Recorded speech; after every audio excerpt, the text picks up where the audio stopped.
Creo que ya podemos comenzar el evento. Damos la bienvenida a Virginia Escardamaglia. Muchas gracias, Virginia, por tu tiempo, por brindarnos tu experticia el día de hoy. Y bueno, yo apoyaré como moderador del evento, pero en este momento doy la palabra a Diana Paz, quien es nuestra gestora del programa de cambio climático en Flaxo, para que dé la presentación, digamos, oficial del evento. Gracias, Diana. Gracias, Virginia. Gracias, Pablo, gracias, Virginia, y a todos los que se conectan a esta hora, a esta conferencia. Esta conferencia ha sido creada, ¿no? Y hemos tenido esta invitada por parte del programa de especialización en liderazgo, cambio climático y ciudades del área de estudios urbanos, rurales y territorio de Flaxo, Ecuador. La conferencia se titula Acceso a financiamiento climático, el caso del Fondo Verde para el Clima, y hoy contamos con la participación de nuestra invitada Virginia Escardamaglia. Virginia es licenciada en Ciencia Política con orientación en Relaciones Internacionales de la UBA, magíster en Relaciones y Negociaciones Internacionales de Flaxo, Argentina, Universidad de San Andrés y Universidad de Barcelona, y es coordinadora técnica y profesora de la maestría en Derecho y Economía de Cambio Climático de Flaxo, Argentina, y consultora del programa de acción climática de Fundación Avina, donde se desarrolla proyectos de financiamiento para el Fondo Verde para el Clima. Hoy nos acompaña en la moderación el profesor investigador de Flaxo, Ecuador, y responsable del programa de especialización, Pablo Cabrera Barona. Vamos a dar espacio a la presentación de Virginia y al final recibiremos sus preguntas, comentarios por chat, y vamos a ir generando un espacio de debate en conjunto con el profesor Pablo y nuestra invitada Virginia. Entonces, damos inicio a esta conferencia y esperamos que sea muy productiva, y también los invitamos a postular al programa de especialización en liderazgo cambio climático en nuestra convocatoria 2023-2024. Adelante, Virginia. Muchas gracias, Diana, muchas gracias, Pablo, por la invitación a poder estar acá con ustedes para compartir esta sesión. Eh, y bueno, quería que conversemos entonces hoy sobre el tema del acceso al financiamiento climático y haciendo después una, una breve, digamos, poder analizar bien el caso del Fondo Verde para el Clima, que es uno de los fondos climáticos más importantes que existen en la actualidad. Pero en primer lugar, quería que hablemos muy brevemente sobre qué es el financiamiento climático. Si bien a nivel internacional todavía no hay, y este es un gran problema, digamos, no hay todavía un consenso sobre digamos, sobre una definición de el financiamiento climático, sobre qué es específicamente el financiamiento climático. Sí, digamos, tenemos algunas nociones en definiciones del IPCC y en otras definiciones de que es aquel, bueno, digamos, en lo que es el ámbito de las negociaciones internacionales, se considera, a pesar de que, como decía, no hay un consenso firme que diga cambio, financiamiento climático es dos puntos tal cosa, pero sí se considera que es aquel financiamiento que va de los países desarrollados a los países en desarrollo, que tiene como finalidad reducir los gases de efecto invernadero, o sea, para acciones de mitigación o para acciones de adaptación al cambio climático, y es aquel financiamiento que es público, que es nuevo y que es adicional. ¿A qué se refiere esto de adicional? Que es adicional a aquel financiamiento para el desarrollo. O sea, aquel financiamiento que está comprometido para el desarrollo, el financiamiento de cambio climático tiene que ser adicional. Y esto después también vamos a ver en el caso del Fondo Verde para el Clima, que termina siendo una barrera o una dificultad el poder demostrar muchas veces que el financiamiento que uno pide es efectivamente, no es efectivamente, digamos, un financiamiento de desarrollo, sino que es específicamente un financiamiento para cambio climático, para lo cual uno tiene que demostrar la racionalidad climática del proyecto, que muchas veces no es algo fácil de demostrar, sobre todo para proyectos de adaptación. Y entonces termina siendo, digamos, una barrera esto de poder demostrar la adicionalidad de los proyectos. En el marco de las negociaciones se estableció, digamos, un acuerdo por parte de los países desarrollados de aportar 100.000 millones de dólares anuales a partir de 2020, todos los años 100.000 millones de dólares. Este objetivo para 2020 no se cumplió, se está ahora negociando una nueva meta hacia 2025, pero bueno, al día de hoy, 2022, sabemos que este compromiso no está cumplido por parte de los países desarrollados. ¿Y cuáles son las principales fuentes de financiamiento climático a través de los cuales deberían fluir ese financiamiento que no está, digamos, no está llegando todavía en la cantidad en la que debiera llegar? Pero ¿cuáles son, digamos, las principales vías a través de las cuales se canaliza ese financiamiento? En primer lugar, tenemos los fondos climáticos multilaterales, que en breve les voy a contar bien cuáles son, y como les decía, vamos a hacer especial foco en el Fondo Verde para el Clima. La filantropía, pueden ser fundaciones, hay un sinnúmero, digamos, de fundaciones que otorgan financiamiento para acciones de cambio climático. Por nombrarles solo una que se me viene ahora a la cabeza, Bloomberg Philanthropies es una fundación que otorga financiamiento, la Fundación Skoll, que me viene ahora a la cabeza también, otorga financiamiento para el cambio climático. Están los bancos multilaterales de desarrollo, como pueden ser el Banco Mundial y el Banco Interamericano de Desarrollo en nuestra región, y todos los bancos, digamos, de las otras regiones, como puede ser el Banco Africano, el Banco Asiático, etcétera, que también aportan y transfieren y tienen proyectos para cambio climático, tanto para mitigación como para adaptación. Financiamiento bilateral, que es el financiamiento directo que un país digamos, compromete, un país desarrollado compromete a un país en desarrollo. Puede venir, por ejemplo, de Alemania, que tiene, digamos, un gran empuje en lo que es el financiamiento bilateral.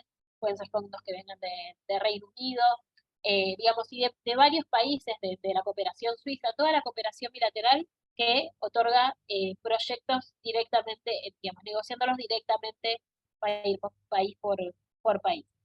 Y como les decía, están los fondos climáticos multilaterales, que son estos tres: el Fondo Verde para el Clima, el Fondo de Adaptación y el GEF, donde los países comprometen dinero y luego ese dinero, digamos, a diferencia de la cooperación bilateral, ese dinero es gestionado por estos fondos, y los países tienen que aplicar a través de un proceso de presentación de proyectos para poder obtener el financiamiento.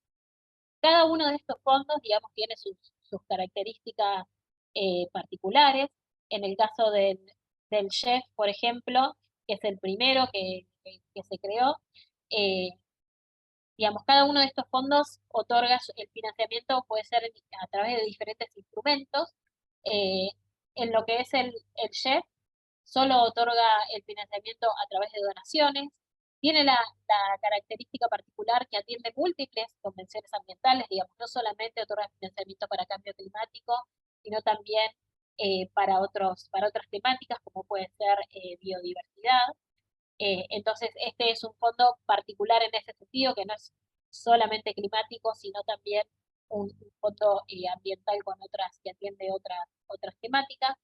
Y la ventaja que tiene es que tiene un ciclo fijo de reposición cada 4 años. Cada 4 años se sabe que el fondo va a generar, digamos, va a salir a buscar más recursos para poder seguir financiando los proyectos, que no es algo que tengan todos los fondos, sino que otros fondos, cuando se va acabando el dinero, empiezan el proceso de levantamiento de recursos.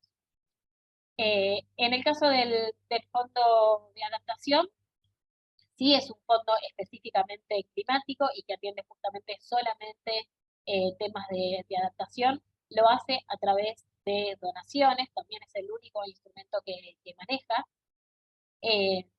Tiene una de las características que tiene es un límite de financiamiento por país y por proyecto. El límite de financiamiento por país es de 20 millones de dólares. Hasta el año pasado, principios del año pasado, el financiamiento por país era solamente de hasta 10 millones de dólares y muchos países, sobre todo de América Latina, ya habían alcanzado ese cupo, por lo tanto, no podían seguir utilizando o presentando proyectos al Fondo de Adaptación, a menos que lo hicieran de forma regional, es decir, juntándose varios países a través de los cuales podían acceder a proyectos de hasta 14 millones de dólares y saltando ese cap de los 10 millones. Ahora, como les decía, el año pasado se aumentó el límite de financiamiento de 10 a 20 millones por país, entonces hay muchos países que, digamos, todos los países tienen un nuevo cupo, digamos, para poder seguir presentando proyectos. Como les decía también, el límite de proyectos en el Fondo de Adaptación es de hasta 10 millones de dólares, o sea que no se pueden presentar proyectos de forma nacional que sean mayores a 10 millones de dólares, aunque los países tengan el cupo de 20 millones, digamos, disponibles todavía, en todo caso deberían presentar dos proyectos por 10 millones. Y una de las cuestiones en su momento interesantes para el Fondo de Adaptación es que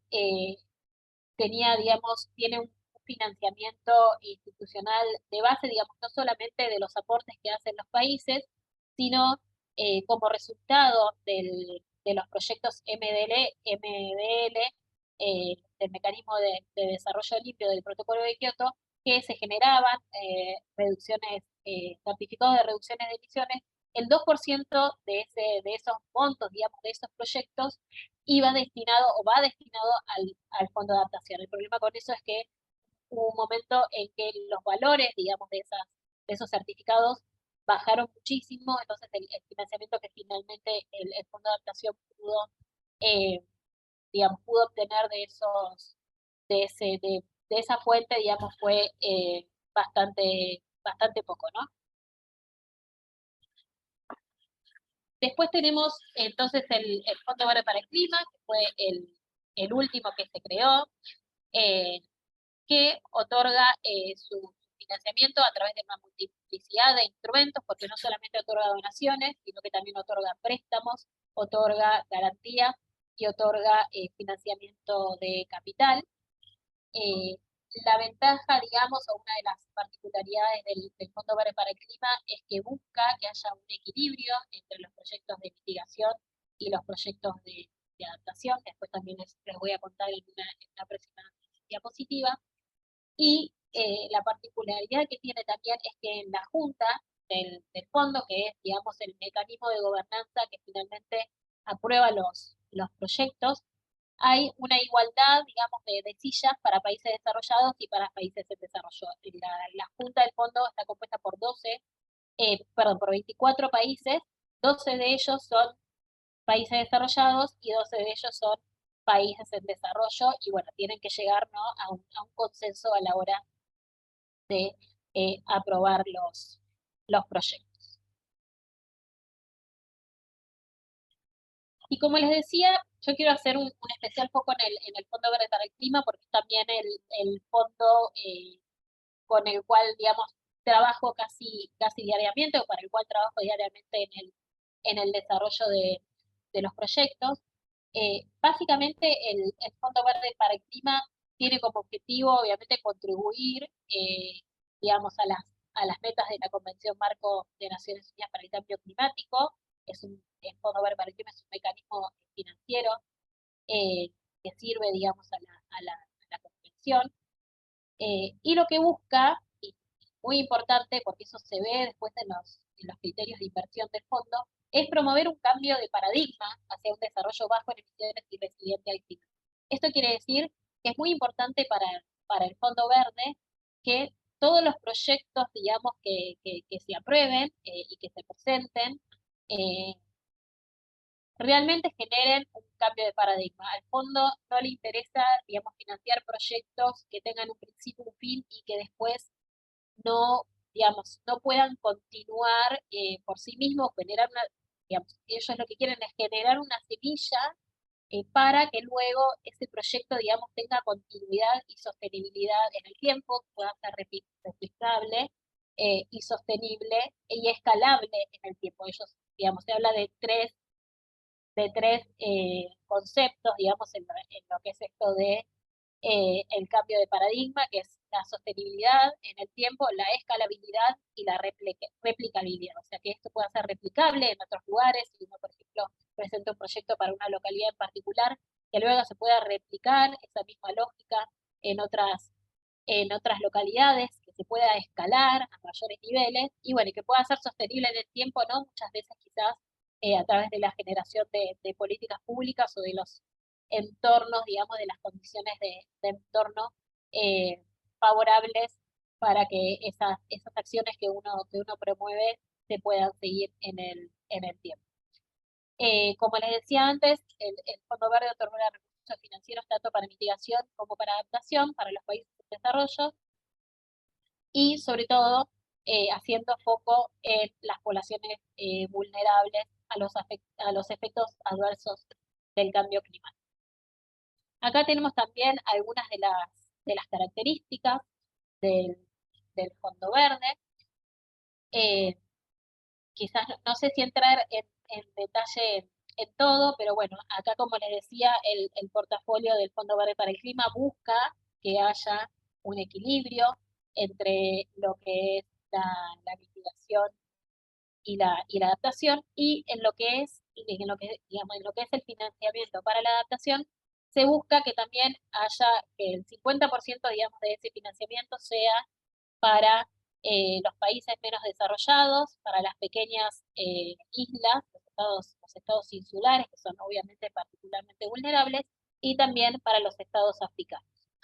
Y digamos el otro 50% para el resto de los países en desarrollo.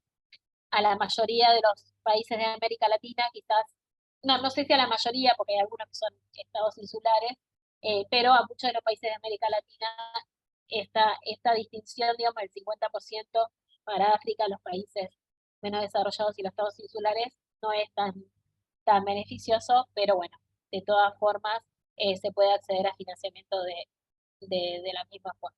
Acá están los instrumentos que les mencionaba antes, los préstamos concesionales, las donaciones, las garantías, la financiación de financiamiento de capital. El Fondo Verde para el Clima, a diferencia del Fondo de Adaptación, que decíamos que tenía la escala de proyectos de hasta 10 millones de dólares, tiene, digamos, una escala mucho mayor de proyectos.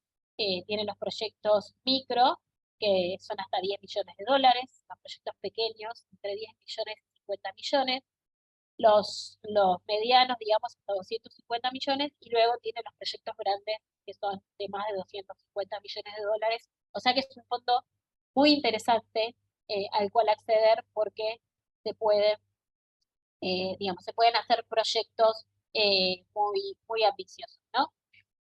En lo que es, digamos, el acceso al financiamiento, no es que uno puede ir mañana, uno como ciudadano, a pedirle fondos al Fondo Verde para el Clima, sino que hay todo un proceso establecido, ya que el acceso a esos fondos se hace a través de entidades acreditadas.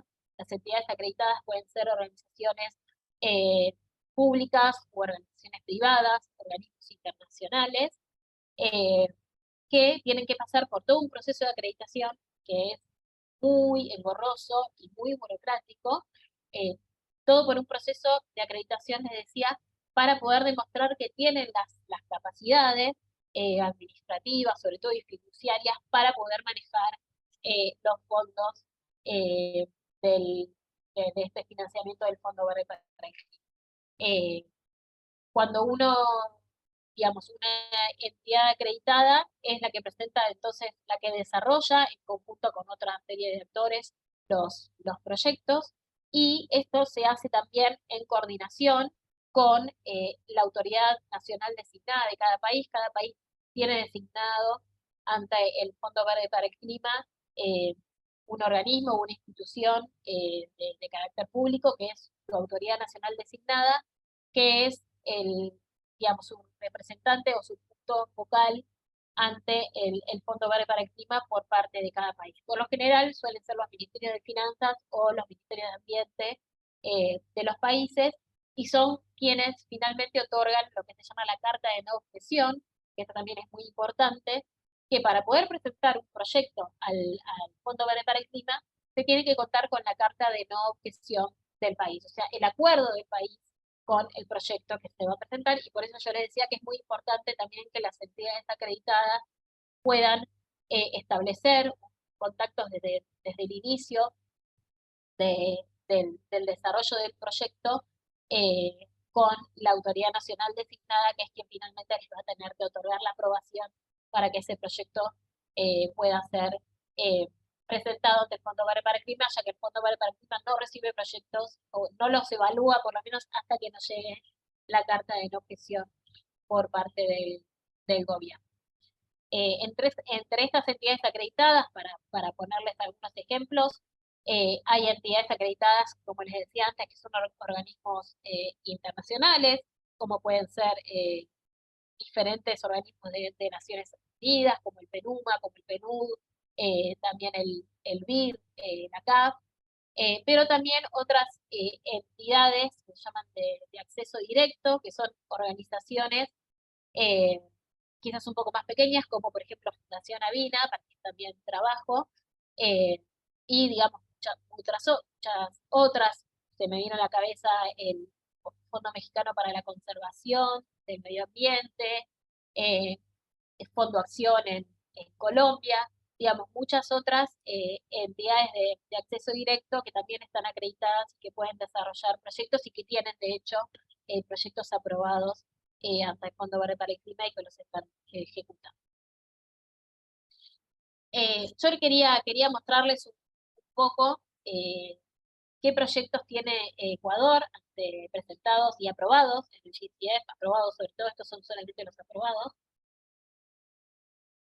Realmente no sé si en el pipeline hay algún otro que esté en proceso de aprobación. Esto es lo que está aprobado.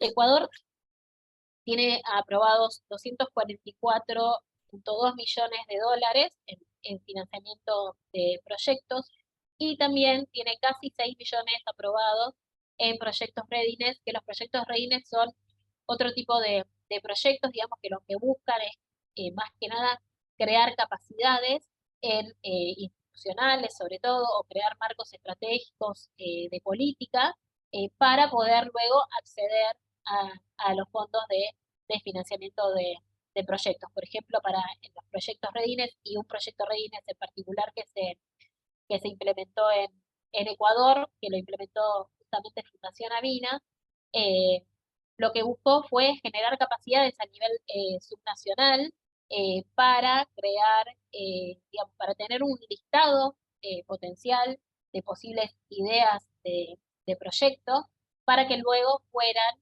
digamos, desarrolladas a notas de concepto para el Fondo Verde para el Clima. El Fondo Verde para el Clima, a través de los proyectos Readiness, por ejemplo, da financiamiento para poder desarrollar las notas de concepto, que son el primer paso que uno tiene que dar para poder, digamos, para poder presentar un proyecto. Uno generalmente primero presenta una nota de concepto que tiene los objetivos del proyecto. Bueno, hay todos obviamente templates del Fondo Verde para el Clima para cada una de estas presentaciones, pero se desarrolla en la nota de concepto las actividades principales, un presupuesto, etcétera, y después si el fondo, si al fondo, digamos, le interesa la idea o le parece que tiene potencial, luego se desarrolla la propuesta completa, que es un documento mucho más extenso y que incluye toda una serie de anexos técnicos, sobre todo.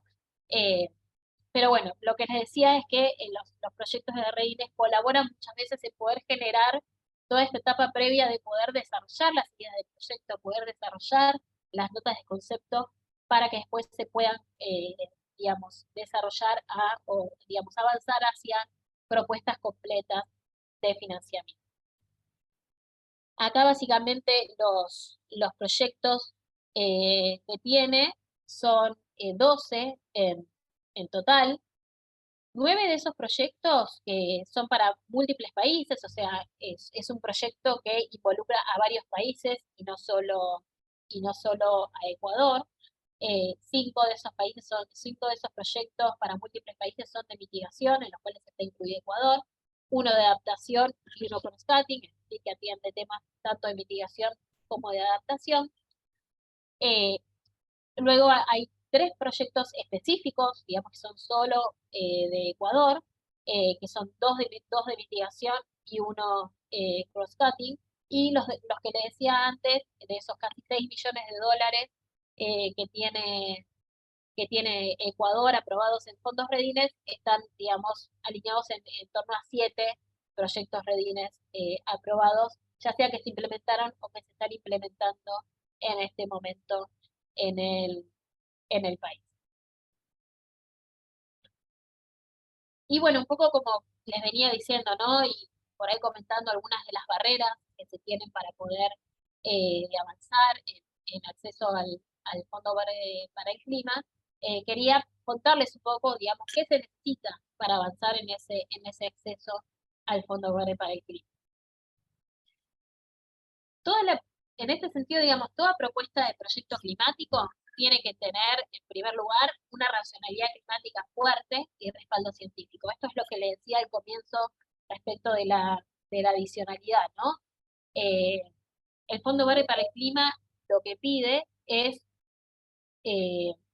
digamos, que toda la información que uno presenta y digamos, la información climática que uno presenta, obviamente que tiene que tener gran respaldo científico, tiene que estar basada digamos, en informes o en reportes, en estudios técnicos, por ejemplo, climatológicos, o también para la parte, digamos, digamos, de impactos en estudios de vulnerabilidad climática, y se tiene que básicamente demostrar, o digamos, mostrar cuando uno escribe el proyecto, que el problema que uno quiere atender es efectivamente un problema de cambio climático y no un problema de desarrollo.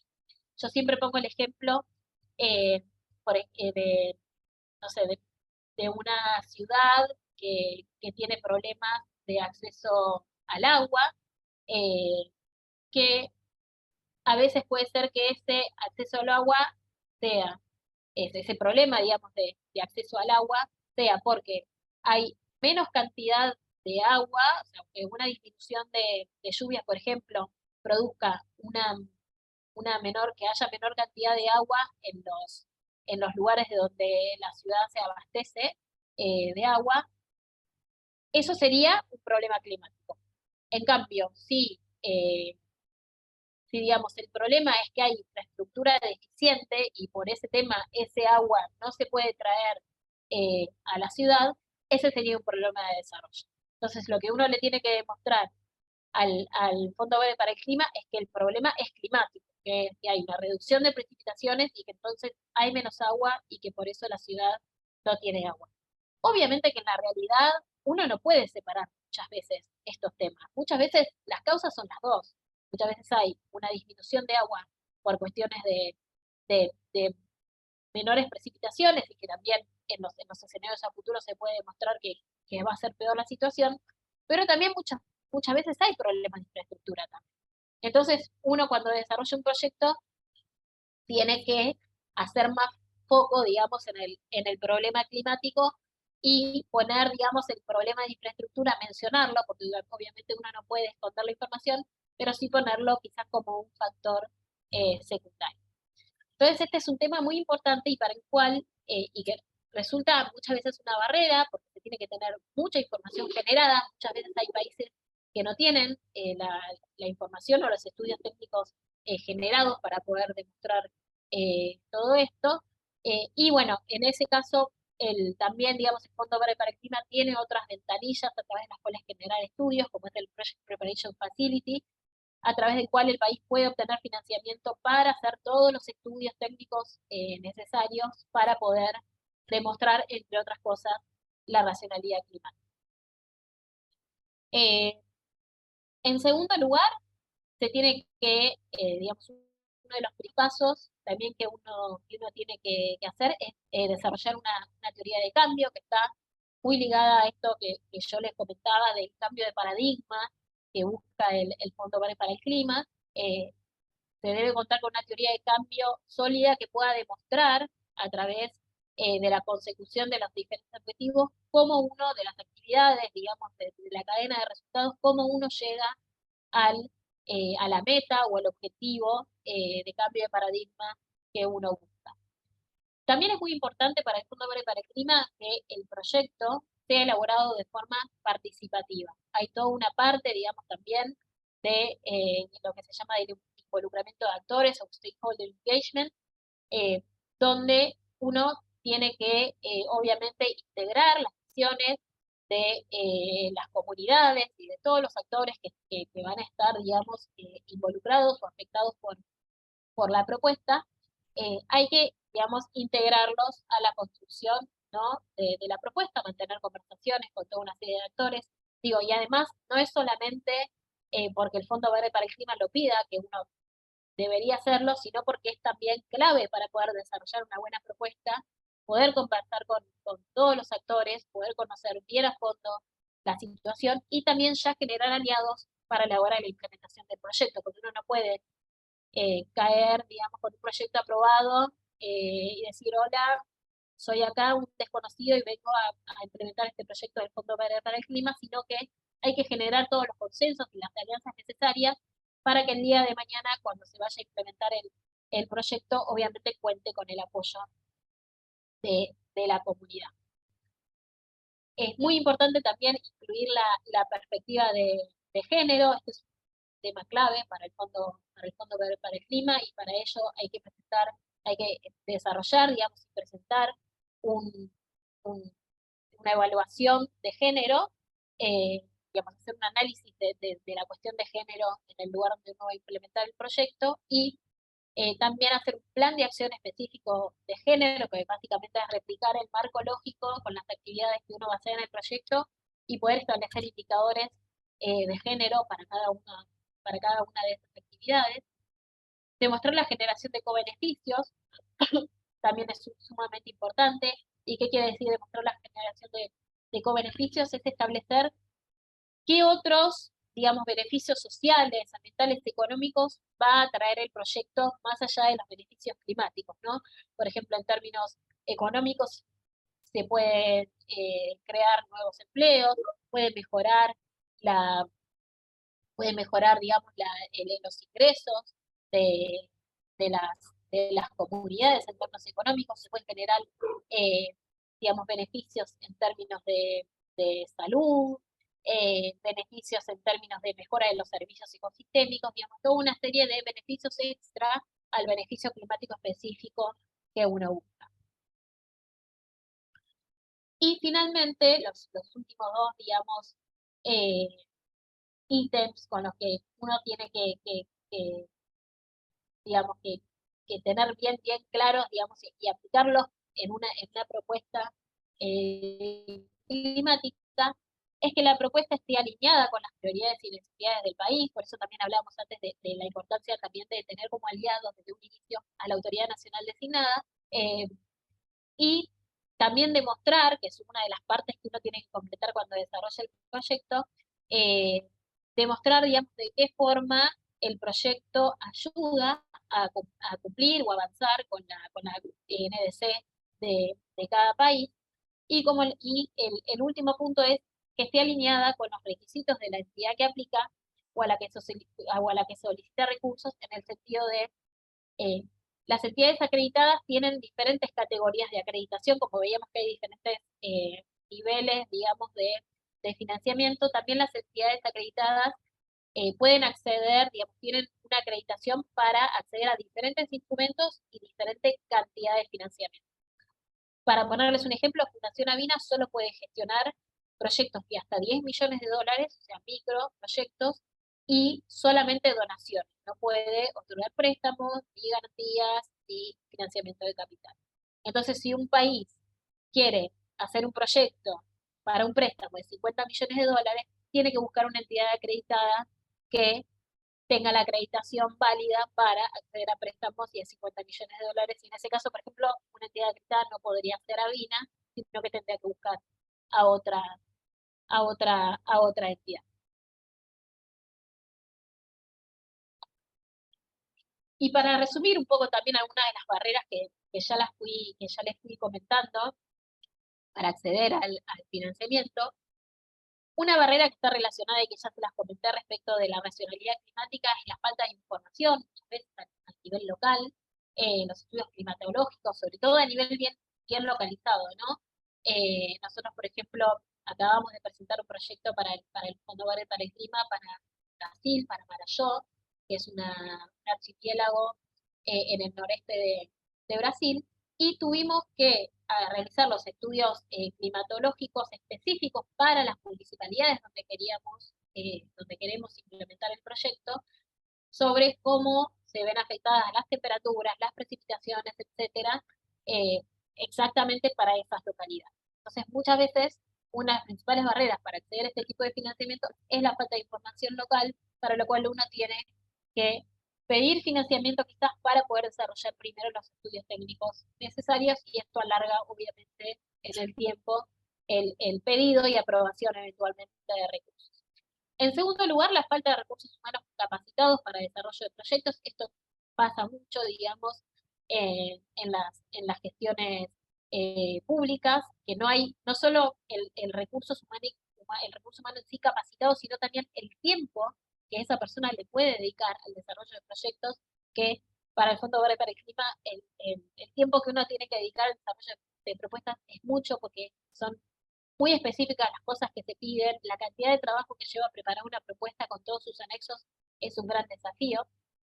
La falta de coordinación entre actores puede suceder también, sobre todo en propuestas a nivel local, donde hay que, digamos, que a veces consensuar las propuestas entre diferentes ministerios o diferentes secretarías, diferentes actores, y a veces los procedimientos de no objeción a nivel nacional, sobre todo cuando quien quiere, digamos, acceder a financiamiento es un gobierno subnacional, puede ser también una traba. En el mismo sentido puede ser una traba los cambios de gestión, cuando uno comienza a desarrollar un proyecto y luego hay un cambio de gestión y tiene que hablar con la nueva autoridad nacional designada para que también, digamos, convencerlos de estar a bordo del proyecto. Bueno, esto puede ser también a veces una barrera, a pesar de que también obviamente es muy, digamos, se valora mucho este tema de la apropiación nacional a través de que cada país puede dé, digamos, su consentimiento a las propuestas que uno presenta. Y ya para finalizar, una sugerencia de pasos, digamos, para desarrollar una propuesta, cuando uno dice, bueno, tengo una idea de proyecto y quiero avanzar para presentarla al Fondo para el ¿Qué es básicamente lo que tiene que hacer? Bueno, primero tener la idea, asegurarse en principio que es un proyecto de cambio climático y que no es un proyecto de desarrollo, sino que tiene específicamente causas climáticas. Para proyectos de mitigación es mucho más fácil poder demostrarlo claramente. El problema viene muchas veces con los proyectos de adaptación, que es mucho más difícil probar la racionalidad climática.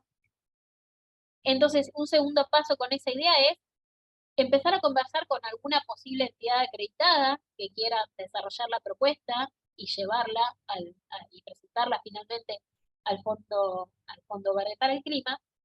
Y una vez que hay una entidad acreditada que está interesada en esa propuesta, hacer dos cosas en paralelo, ¿no? Empezar a desarrollar una nota conceptual conjunto con la entidad acreditada, y empezar a tener conversaciones con esa incipiente nota conceptual, empezar a tener conversaciones con la autoridad nacional designada para poder comentarles cuál es la idea que se está teniendo, cómo se pretende avanzar, y empezar a generar, digamos, el acuerdo de esa autoridad nacional designada en esa idea, para que a la hora de que se quiera presentar la nota conceptual al Fondo Verde, digamos, la autoridad nacional designada ya esté enterada y dé el ok, ¿no? Pues quizás uno pasa un montón de meses desarrollando una nota conceptual que lleva también muchísimo trabajo, y después se la muestra a la autoridad nacional designada y la autoridad nacional designada dice, no, esto no es una prioridad para mí, y todos esos meses de trabajo al final quedan en la nada. Entonces, mi sugerencia es avanzar en las dos cosas al mismo tiempo, ¿no? Al tiempo que se empieza a desarrollar la nota conceptual, tener conversaciones con la autoridad nacional designada, a través de muchas veces de la entidad acreditada que ya tiene, digamos, acceso muchas veces a las autoridades nacionales designadas de los países. Así que bueno, eso es todo lo que quería contarles por ahora, así que si tienen preguntas, bueno, aquí para poder contestarlas. Muchas gracias. Muchísimas gracias, Virginia. Realmente muy interesante e iluminadora tu presentación. Yo personalmente he aprendido mucho en la misma. Y bueno, ya tenemos algunas preguntas y comentarios. Solamente quiero comenzar y tal vez mis comentarios y preguntas también se alineen con los que ya han expuesto a nuestra audiencia en el chat. Entonces comienzo con un aspecto, con un comentario que tome en cuenta el aspecto de las entidades privadas y comunitarias e individuales a nivel local. Para mí, tal vez, entiendo que hay, sí, la necesidad de tener una entidad acreditada, pero tal vez, ¿cómo le ves tú, Virginia, no? Que este sistema pueda evolucionar a unas configuraciones de gobernanza, tal vez un poco más complejas, pero que sí, que reconozcan la acción, ¿sí? De, por ejemplo, de pequeñas y medianas empresas locales, de movimientos sociales locales, ¿sí? En la adaptación y mitigación climática. ¿Cómo a la final los mismos podrían acceder a cierto financiamiento? Un poco pensando de que instituciones comunitarias locales, pequeños y medianos, empresas comunitarias que podrían ser un actor clave en la mitigación y adaptación climática. Por ejemplo, en el caso de Ecuador, solamente el 11% tiene algún tipo de instrumento financiero y el 1,5% accede de alguna manera a crédito, ¿no? Entonces, ¿cómo superar esa desconexión que al menos desde mi punto de vista yo visualizo? Esta desconexión que parte de una visión bastante top-down, ¿no? De los países del norte global, dando financiamiento a países en desarrollo, en donde los fondos se concentran en ciertas instituciones y tal vez estamos dejando de algún modo a un lado, de alguna manera, otras entidades o iniciativas locales, que sin duda se pueden incorporar en los proyectos que se emprendan, pero a mí me gustaría sí que a la final esta inclusión financiera sea mucho más abierta y extensiva, ¿no? En nuestros países de desarrollo en desarrollo que realmente tienen una muy poca inclusión de estos instrumentos financistas, ¿no? Esa es como una visión general y creo que un poco se relaciona con algunos comentarios que nos estado haciendo. Y lo que también quisiera comentar, y tal vez es una pregunta también para ti, Virginia, es muy importante lo que dijiste, ¿no? La escalabilidad, replicabilidad, pero ¿qué comentarios tienes sobre esta predictabilidad, ¿no? ¿Cómo tú podrías predecir, ¿sí? Las necesidades futuras para mitigación y adaptación? Y esto se relaciona con la necesidad de contar, y por ahí creo que vi un comentario relacionado con instrumentos, indicadores, que de alguna manera nos ayuden a demostrar los impactos reales, empíricos de los programas que se aplican, ¿no? Un poco pensando en los ODS para el 2030, tenemos una batería de indicadores que nos podrían apoyar a decidir si es que hemos logrado tal objetivo o no. ¿Tenemos alguna batería de indicadores más allá de los financieros para lograr conocer de mejor manera si es que los proyectos están teniendo real impacto, sobre todo a nivel local? Y bueno, tengo más comentarios y preguntas, pero tal vez conectar lo que acabo de decir, estos dos grandes puntos, con los distintos comentarios y preguntas que han realizado nuestro público, ¿no? este comentario de Javier Coveña creo que se relaciona con lo que mencioné. Hay una estadística sobre qué fondo ha financiado mayor cantidad de proyectos y los montos. Claro, yo no hablaría solamente de qué fondo ha financiado mayor cantidad de proyectos y los montos, sino si es que hay algún monitoreo de este impacto, ¿no? Gabriela Ayala Camacho, creo que es un comentario que nos menciona lo siguiente: creo que hay una debilidad institucional en los gobiernos locales del Ecuador. Sí, eso mencionó Virginia, ¿no? Virginia mencionó que es importante crear capacidades técnicas locales. La mayoría de instituciones, dice Gabriela, no tienen personal técnico rotativo, tienen personal técnico rotativo, ¿no? Cambia cada año, así que no pueden ser como partícipes, actores claves en este tipo de proyectos, ¿no? Una opción para esto puede ser el acompañamiento continuo en organismos que promueven el acceso a estos fondos. Este un punto parece interesante, ¿no? Un acompañamiento, ¿no? Pero ahí la idea clave ahí de lo que dice Gabriela, pienso yo que sería cómo hacemos sostenible este acompañamiento, porque Gabriela, tú puedes tener un acompañamiento, digamos, de un proyecto, un acompañamiento como iniciativa del gobierno local de un año y tal vez de pronto ya no hay los recursos. ¿Cómo hacemos sostenible este acompañamiento de acceso a estos fondos? Eh, ya. Vianney pregunta, ¿existen experiencias demostrando con beneficios fuera de los económicos en la región? Creo que se relaciona también con lo que mencioné. Y bueno, por lo pronto podemos dejar ahí. Hay más preguntas y comentarios, pero Virginia, tal vez adelante con tus respuestas acerca de nuestras dudas e ideas. Gracias Pablo por tus comentarios y por tus preguntas. Me parece que traes temas muy interesantes a la mesa y que sin lugar a dudas están hoy en el ámbito de la discusión de estos fondos. Sobre todo, digamos, estando del lado de la entidad acreditada, ¿no? Trabajando para Fundación Avina, nos topamos con muchos de estos temas que vos mencionás, de la falta de la llegada de financiamiento real al nivel local, que es un tema que nos interesa muchísimo. De hecho, en Fundación Avina comenzamos este año con una iniciativa que se llama BASE, que es justamente para lograr que los fondos climáticos lleguen realmente a las comunidades locales. Se van a lanzar una serie digamos, de donaciones para entidades locales, porque vemos claramente que este es un problema en estos fondos climáticos, ¿no?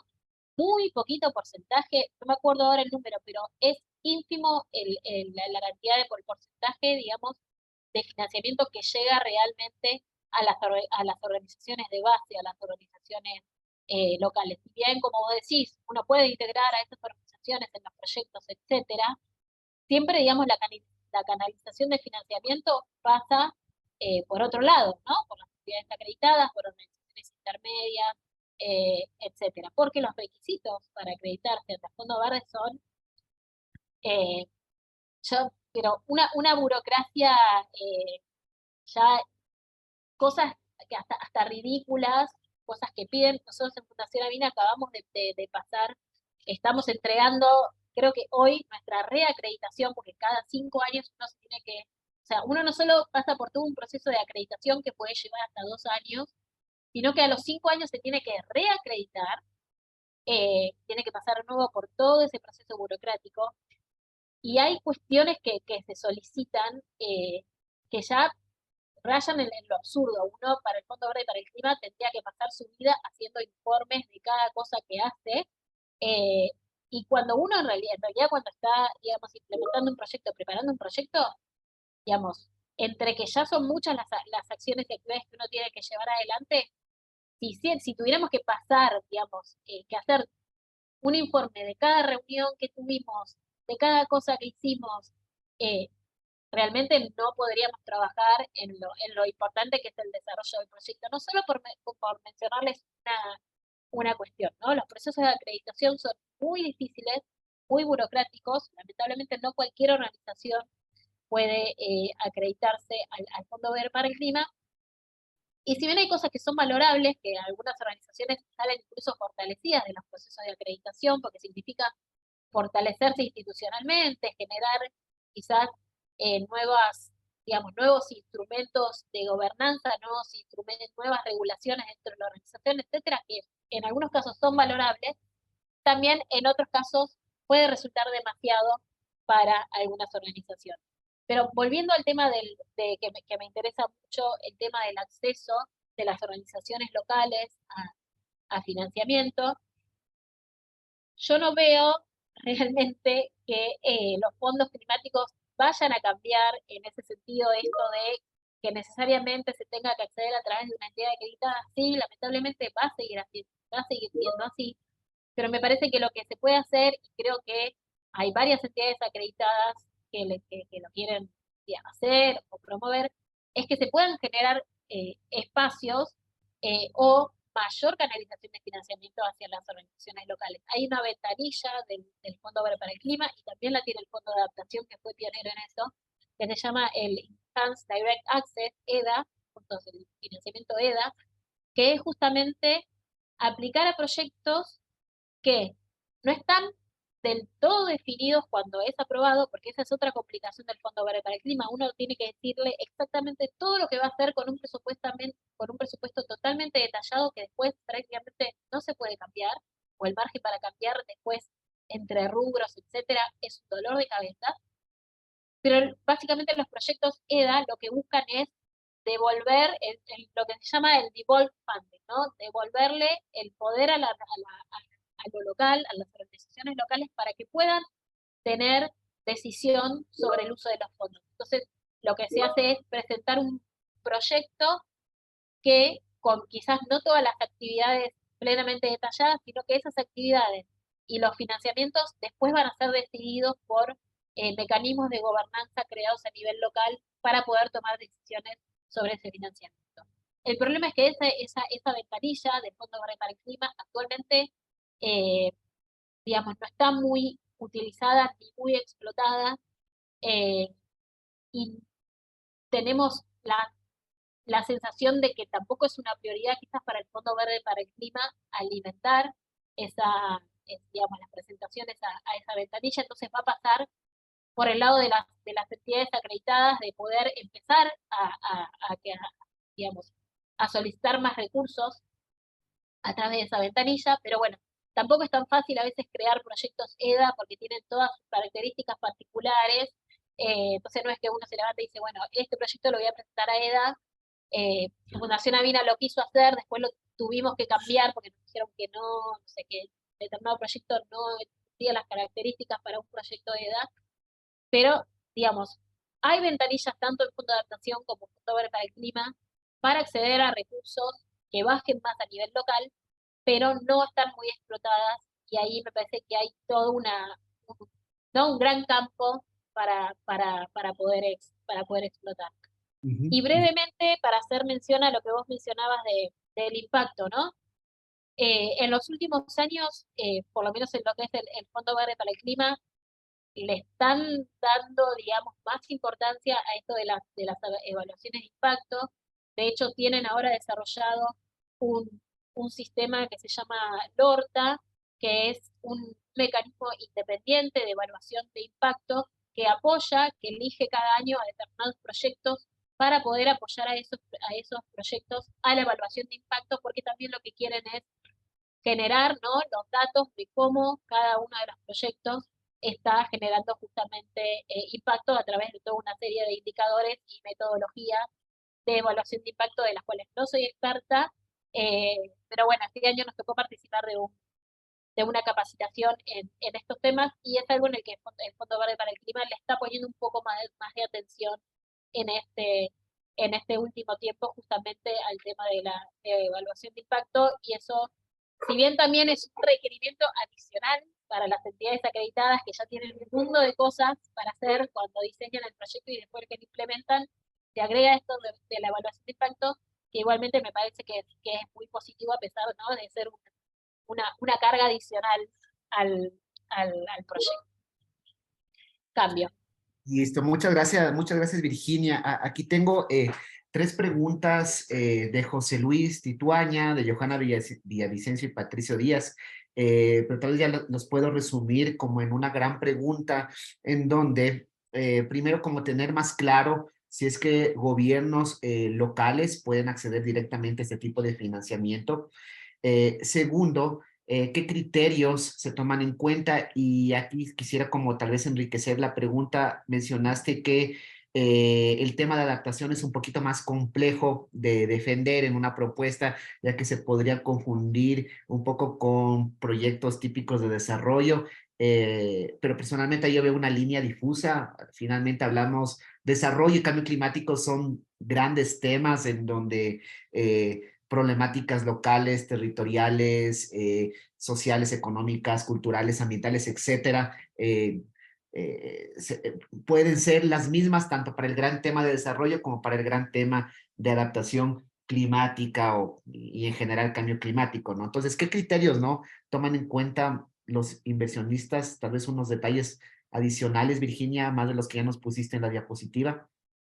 Y dentro de esto, ¿cómo ven los inversionistas o cómo defenderse, ¿no? Ante un posible greenwashing, ¿no? Que no solamente puede recaer en empresas, sino también yo estaría hablando tal vez de gobiernos locales, ¿no? Un gobierno que está buscando fondos para el clima y al mismo tiempo están promoviendo explotación petrolera en su territorio.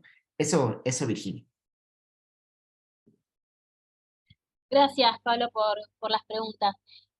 Respecto a los gobiernos locales, sí pueden acceder al financiamiento. De hecho, ahora nosotros estamos desarrollando, comenzando a desarrollar con fondos que les mencionaba antes del Project Preparation Facility, un proyecto para la Ciudad de México en el tema de agua, para la instalación de sistemas de captura de agua de lluvia. Eh, y este financiamiento va a ser pedido por la Ciudad de México, pero como les decía antes, sí o sí tiene que haber financiamiento, no, perdón, la autorización de la autoridad nacional designada, digamos. México puso este proyecto de la Ciudad de México entre su lista de prioridades. También, digamos, hay todo, no los quiero aburrir porque si no estaríamos hasta la noche, pero también cada país tiene un programa país presentado ante el Fondo Verde para el Clima, donde está la lista de proyectos que son prioridad para el país para financiar, y México puso ese proyecto entre sus prioridades. Eh, entonces, digamos, si un gobierno local quiere acceder a los, digamos, a fondos del Fondo Verde para el Clima, lo puede hacer, pero tiene que hablar, digamos, con el gobierno nacional para que apruebe la propuesta. En segundo lugar, espérenme un...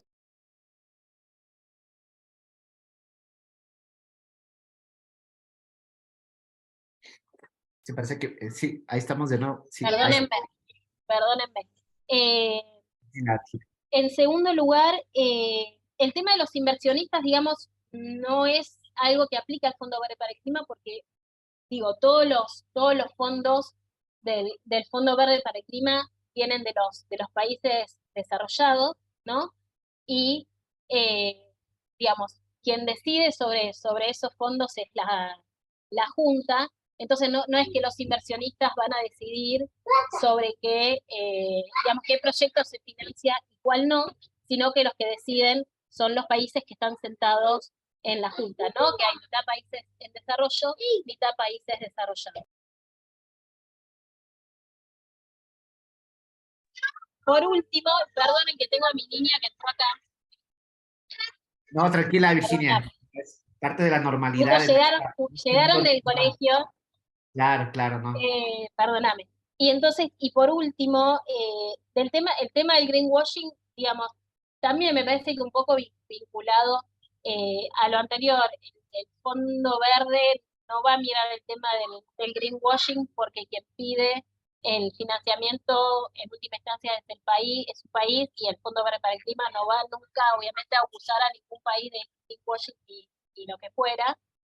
Eh, entonces creo que en este caso ese tema queda como a resguardo, ¿no? El tema del greenwashing, porque tampoco están, si bien sí, en las propuestas puede haber empresas involucradas, o sector privado involucrado, no es un tema que digamos, en el ámbito del Fondo Verde para el Clima se hable de greenwashing, ni sea un tema ni una problemática para el Fondo Verde para el Clima ese tema.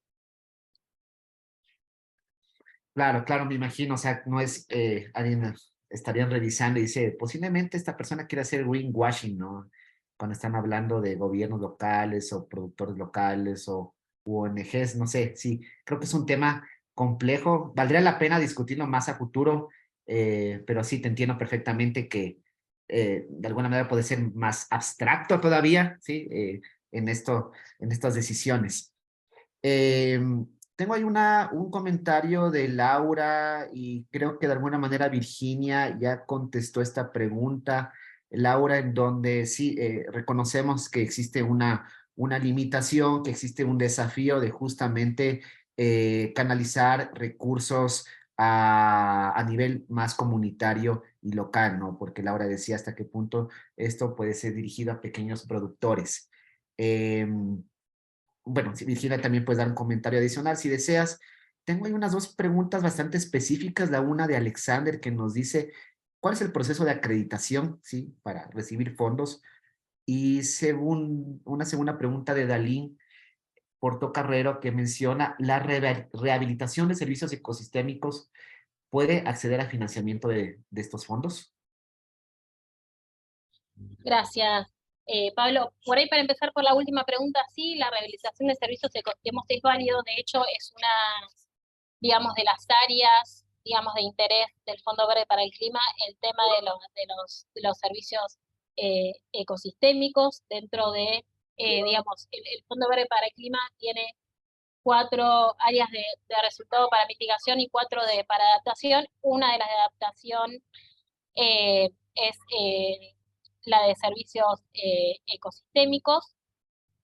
Entonces eso es muy importante, pero otra vez, ¿no? Siempre tiene que haber una racionalidad climática fuerte de por medio, de decir qué se va a lograr con eso, ¿no? En términos climáticos y no solamente en términos ambientales generales, cuando uno quizás restaura ecosistemas, ¿no? Poder ligarlo claramente con la causa tiene que ser climática para la necesidad de restaurar esos ecosistemas. No podemos decir, no, porque hubo deforestación, ¿quién causa la deforestación? El ser humano. Entonces, el Fondo Verde para el Clima te va a decir, ese no es un proyecto para el Fondo Verde para el Clima, porque la causa no es climática, sino que está causada por la deforestación del ser humano. Por ponerte una cuestión muy particular, ¿no? Eh, Obviamente que la deforestación puede ser, como yo mencionaba antes, el tema del agua, un factor adicional, pero no puede ser el factor principal a la hora de presentar lo que le decimos el pitch, quizás o la narrativa ante ante el Fondo Verde para el Clima. Respecto de los pequeños productores, el proyecto este que yo les mencionaba para Brasil, en el área de Marajó, justamente los beneficiarios son pequeños productores. El proyecto lo que busca es eh, que los pequeños productores que quizás cosechan a través de monocultivos en 3 municipalidades de Marajó puedan cambiar los monocultivos hacia sistemas agroforestales diversificados, donde puedan plantar diferentes especies, que eso, digamos, plantar diferentes especies o estos sistemas agroforestales diversificados es una solución climática, una solución de adaptación para generar una mayor estabilidad, unos mayores ingresos y una mayor estabilidad en los ingresos de esos productores y a la vez poder mitigar algunos de los efectos adversos del cambio climático que se están viendo en la zona, como es la suba del nivel del mar, el aumento de las temperaturas. Este proyecto en particular está dirigido a pequeños productores y así como este hay un montonazo de proyectos del Fondo Verde que están dirigidos a pequeños productores, pues son justamente algunas de las poblaciones más vulnerables al cambio climático y es uno de los grandes intereses que tiene también el Fondo Verde para el Clima, es poder atender a esas poblaciones más vulnerables. Y no sé si me quedó alguna pregunta de por medio, eh, porque no anoté más que eso. Sí, tenemos ya unas últimas preguntas y comentarios. Gabriela Ayala da un comentario que, en resumen, menciona que, por ejemplo, Fundación Avina es una entidad que puede gestionar los fondos, acceder a ellos y ejecutar un proyecto, ¿no? Incluso evaluar un proyecto. Em, también Jorge Cajas menciona que, claro, Fundación Amina es un intermediario que podría ejecutar un proyecto y el seguimiento lo podría dar gobiernos locales. Tal vez aquí puedo dar un comentario súper breve, ¿no? De hecho, nosotros en Flaxo estamos trabajando con Fundación Avina. Fundación Avina es, digamos, un canalizador de fondos, en este caso de la cooperación canadiense. También hemos trabajado con Virginia y en el ejemplo específico que estoy dando, lo que hemos hecho es generar materiales de capacitación para enfrentar el cambio climático para América Latina, 2 países, República Dominicana y Guatemala, y para África en 4 países, Níger, Uganda, Zambia y Madagascar. De hecho, los materiales generados por Flaxo en idioma español han sido traducidos al inglés y al francés para brindar capacitaciones en África, ¿no? Entonces, creo que este es un buen ejemplo de cómo Fundación Avina canaliza fondos, ¿sí? Hacia universidades Flaxo y también la Universidad de Naciones Unidas, ¿sí? Que se encarga de África. Eh, y al final también se puede hacer una suerte de monitoreo, ¿no? Acerca del desempeño de los estudiantes, acerca de cuál es el impacto final de los proyectos desarrollados por los estudiantes, ¿no? ¿Qué impacto tienen? De hecho, estamos trabajando actualmente en un Solutions Lab, un laboratorio de soluciones al cambio climático. Tal vez no es el caso del Fondo Verde, ¿no? Pero sí es un caso de financiamiento, sí, financiamiento climático. Al final es financiamiento climático, ¿no? Eh, eh, lo que estábamos comentando con Virginia, ¿no? Eso, Virginia, no sé si tienes algún comentario adicional sobre esto y tal vez sobre el tema de gobiernos locales, porque veo que interesa mucho, ¿no? A la audiencia conocer más acerca del monitoreo de gobiernos locales en financiamiento climático. Sí, yo no diría que hay un seguimiento por parte de un monitoreo del gobierno local, quizás de la implementación de los proyectos, pero sí claramente se pueden generar mecanismos de gobernanza para que los gobiernos locales u otros actores también puedan participar de la implementación, de la ejecución del proyecto y del seguimiento. Para lo que es el proyecto de Marayó, por ejemplo, se está creando un mecanismo de gobernanza donde va a haber varios actores, digamos, representantes de los gobiernos locales, pero también representantes de los quilombola, que son las organizaciones, los pueblos originarios, los pueblos indígenas, de los que están en 2 de los 3 municipios donde vamos a trabajar, van a estar incluidos también estos representantes de una de las organizaciones que los agrupa, que se llama Malungu, y otra serie de actores que están interesados para poder, digamos, tener un comité, digamos, y que sea también todo el proyecto participativo, ¿no? Donde pueda cada actor tener su voz dentro de lo que es la implementación del proyecto, si se genera algún conflicto, lo que fuera, poder llevar el tema a ese comité y poder ir, ¿no? Trabajando también con la comunidad y con todos los actores en la implementación del proyecto. Un poco lo que yo decía antes con la parte del stakeholder engagement, ¿no? Uno no diseña el proyecto en un escritorio solamente, sino que necesariamente se tiene que involucrar con la comunidad, con los gobiernos locales, para también alinear prioridades, ¿no? Porque capaz uno piensa que las cosas son de determinada manera, uno va a terreno y se da cuenta que hay otras prioridades, que son otras las cosas que pasan. La comunidad local puede brindar información súper valiosa para el diseño del proyecto y obviamente después para la implementación, ¿no? Entonces es clave a la hora de diseñar un proyecto tener como aliados a los gobiernos locales, también obviamente al gobierno nacional, pero sobre todo a la comunidad local, a los gobiernos locales, a los actores locales, a los pequeños productores o quien sea que sea el beneficiario de la propuesta, ¿no? Para que también a la hora de la implementación todos esos actores colaboren a la implementación y se puedan lograr los objetivos del proyecto. Listo, muchas gracias, Virginia. Tenemos unos últimos comentarios y preguntas. Voy a comenzar por el último. Andrea Sá menciona cómo se da esta sostenibilidad, ¿no? De proyectos a lo largo del tiempo. Aquí solamente yo quisiera añadir de que tal vez sería erróneo pensar en sostenibilidad de proyectos, ¿no? Tenemos que pensar en sostenibilidad de procesos, ¿no?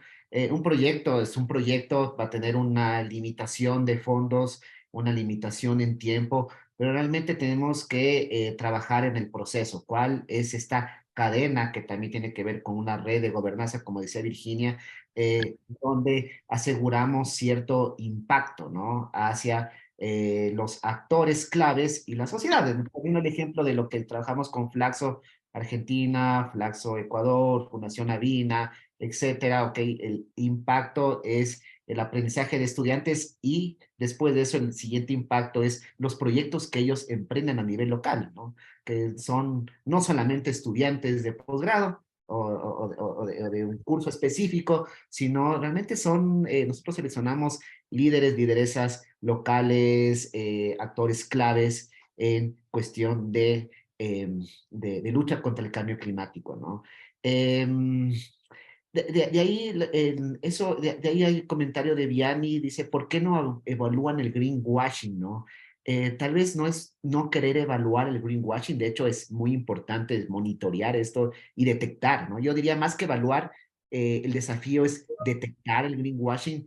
Por ejemplo, el caso de clima neutro, el sello de clima neutro de algunos productos dentro de la Unión Europea, ¿no?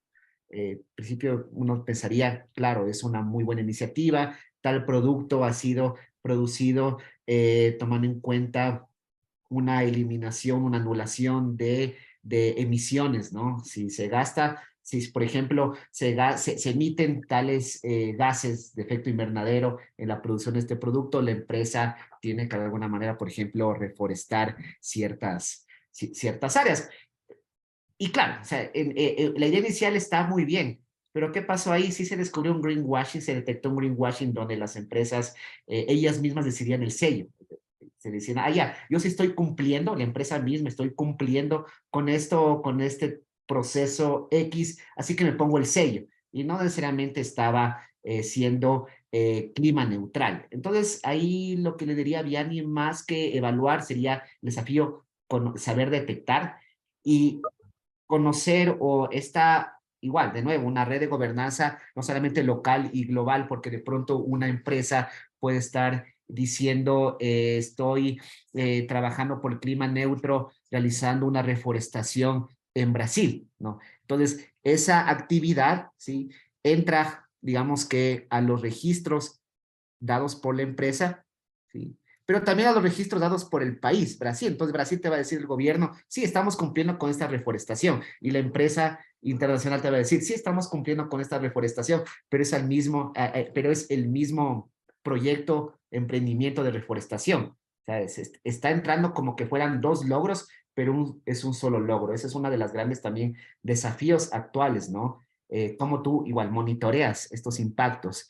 Entonces, sí, hay que detectar el greenwashing y Javier Cobeña menciona si es que también las transnacionales pueden ser donantes del Fondo Verde. No sé si para el Fondo Verde, pero como mencionó Virginia, estos fondos sí se alimentan de filantropía y una empresa, una corporación internacional puede decidir ser filántropa en ciertos proyectos, ¿no? Y yo creo, no conozco exactamente, pero entendería que se podrían dar casos de empresas petroleras que dan financiamiento para algún tipo de proyecto sostenible, no sé si entre comillas, en algún otro territorio. No sé, yo creo que sí se podría dar este caso de lo que menciona Javier. Eso, Virginia, no sé si tienes algún comentario sobre lo que he dicho en este momento. Sí, sobre el tema de la sostenibilidad de las acciones en el tiempo, básicamente la sostenibilidad, digamos, una vez que concluye el proyecto, se puede dar a través de varios mecanismos, ¿no? Y que es, yo les decía antes, es algo clave también a la hora de que uno escribe la propuesta del Fondo Verde para el Clima, poder demostrarle cómo ese proyecto va a ser sostenible en el tiempo y se puede dar a través, decía, como de varios mecanismos. Uno es a través de la creación de política pública que pueda luego sostener ciertas acciones en el tiempo, ¿no? Generando una política pública que sea favorable, por ejemplo, a los sistemas agroforestales diversificados, en el caso de Marayó, Brasil, por poner un ejemplo. Ese es un primer mecanismo.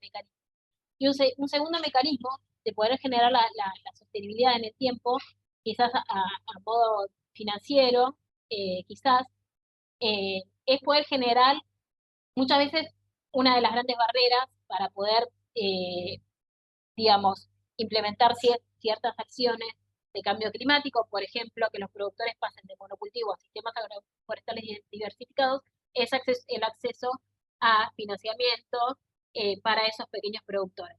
Entonces, lo que se puede hacer a través de un proyecto es que uno de los componentes sea facilitar el acceso, por ejemplo, a microcréditos para los pequeños productores, para que puedan convertir sus plantaciones a sistemas agroforestales diversificados.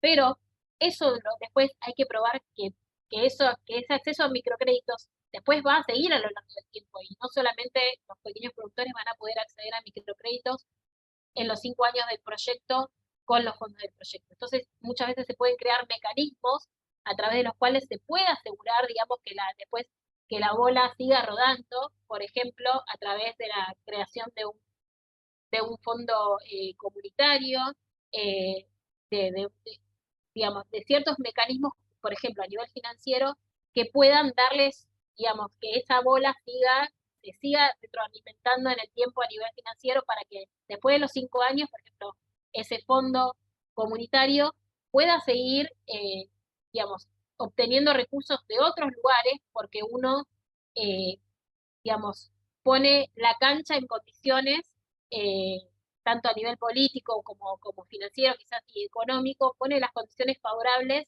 para que la cosa empiece a funcionar, y después va a seguir, digamos, su camino después del proyecto, sin la necesidad de los fondos del Fondo Verde para el clima, ¿no? Esa es una de las cosas por ahí que quería aclarar, porque es súper importante cuando uno hace un proyecto para el fondo verde. Y respecto del tema de las transnacionales, el Fondo Verde, digamos, el financiamiento del Fondo Verde es de los países desarrollados, no hay transnacionales que aporten. Sí puede haber para proyectos, y también todos los proyectos del Fondo Verde para el Clima tienen que involucrar cierto cofinanciamiento, ya sea del país,